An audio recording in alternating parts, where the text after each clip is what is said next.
जय श्री राम प्रेमी भक्तों। यह संकेत बताएंगे कि आपके अंदर कितनी आत्मिक ऊर्जा का विकास हो चुका है। भक्तों, आत्मिक ऊर्जा का विकास सभी के अंदर होता है। किसी के अंदर कम होता है, किसी के अंदर ज़्यादा होता है। लेकिन कुछ यह संतों का बताया हुआ संकेत है कि जब आत्मिक ऊर्जा का विकास होता है, वह धीरे धीरे उन्नति की तरफ बढ़ने लग जाता है। चाहे शारीरिक हो, पारिवारिक हो, चाहे आध्यात्मिक हो, इसमें कोई शक नहीं है। लेकिन आध्यात्मिक जो ऊर्जा है, उसका जो सबसे बड़ा विकास है, वह केवल राम नाम जप से होता है। आप जितना राम नाम जप करेंगे, उतना ही आपका आध्यात्मिक ऊर्जा का विकास होगा ही होगा।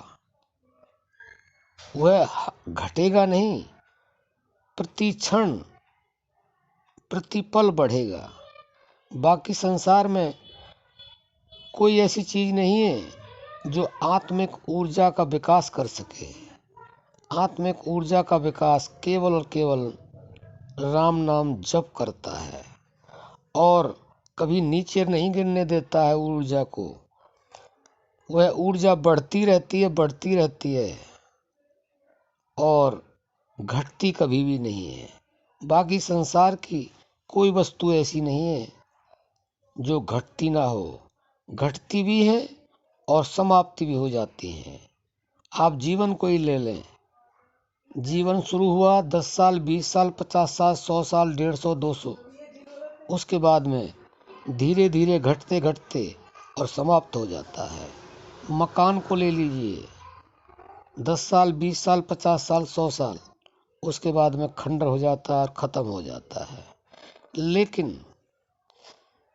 जब हमारी आत्मिक ऊर्जा बढ़ने लगती है, तो हमारे आत्मिक ऊर्जा का जो विकास होता है, वह ये संकेत हमें नज़र आने लगते हैं। हमारे संतों ने बताया है, आपके अंदर ऐसी शक्ति आने लगती है कि आप अपने आप को जानने का प्रयास करने लगते हैं, अपने आप को जानने लगते हैं। आपके अंदर धीरे धीरे शक्तियाँ प्रवेश करने लग जाती हैं। आपका मन प्रफुल्लित होने लग जाता है, आपका स्वास्थ्य ठीक होने लग जाता है। आपका जो मन है वो ऐसा हो जाता है कि दुख में भी वह सुख की अनुभूति करने लग जाता है। जब आत्मिक ऊर्जा आपकी बढ़ती है, जब उसका विकास होता है, तो ये सारे संकेत हैं कि आपको खुद को ही पता लग जाएगा कि आपकी आत्मिक ऊर्जा का विकास हो रहा है।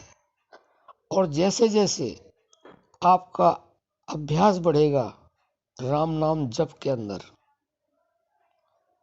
राम नाम ध्यान के अंदर, वैसे ही आपका मन अपने आप बता देगा कि मुझे क्या अच्छा लगता है, क्या बुरा लगता है। जो बुरा लगने वाला है वह भी उसे अच्छा लगने लग जाता है। उसके शत्रु उसे मित्र नजर आने लगते हैं। उसे कोई हानि होती है तब भी वो सोचता है यह भी भगवान की कृपा है, यह भगवान का प्रसाद है, इसमें भी कोई अच्छाई छुपी हुई है। कहते हैं ना, ईश्वर जो करता है अच्छा ही करता है। अरे मानव परिवर्तन से काहे को डरता है, यह संसार तो परिवर्तनशील है। तो जिसके अंदर आत्मिक ऊर्जा का विकास हो जाता है, वह हर चीज को इसी दोहे के अंदर और संतोष लेकर के बैठ जाता है। और सबसे बड़ी चीज, जिसका आत्मिक ऊर्जा का विकास हो जाता है, उसके अंदर इतना बड़ा संतोष आ जाता है जिसका बखान नहीं किया जा सकता है। और बुजुर्ग लोगों ने कहा भी है कि संतोषी सदा सुखी। और जिसके पास संतोष रूपी खजाना आ गया तो उसको फिर और क्या चाहिए। तो भक्तों, ये संकेत है, आपको अपने आप पता चलेगा कि आपकी आत्मिक ऊर्जा का विकास हो चुका है और कितना हो चुका है। और अगर कम हुआ है और ज़्यादा बढ़ाना चाहते हैं तो आप राम नाम का सहारा लें। और कोई सहारा नहीं है, सारे सहारे छूट जाते हैं, लेकिन राम नाम का सहारा कभी किसी का छूटा नहीं है और छूटेगा भी नहीं। और दिन प्रतिदिन बढ़ता ही रहता है और अनंत जन्मों तक बढ़ता है, दीर्घकालीन बढ़ता ही रहता है। तो भक्तों, हम आशा करते हैं आप समझ गए होंगे आपकी आत्मिक ऊर्जा का विकास हो चुका है या नहीं और कितना है। अगर कम है या नहीं है तो बढ़ाने का प्रयास करें। उसके लिए केवल एक ही साधन है, राम नाम जप। अर्जी हमारी है, मर्जी आपकी है। अब हम अपनी वाणी को विश्राम देते हैं। जय श्री राम।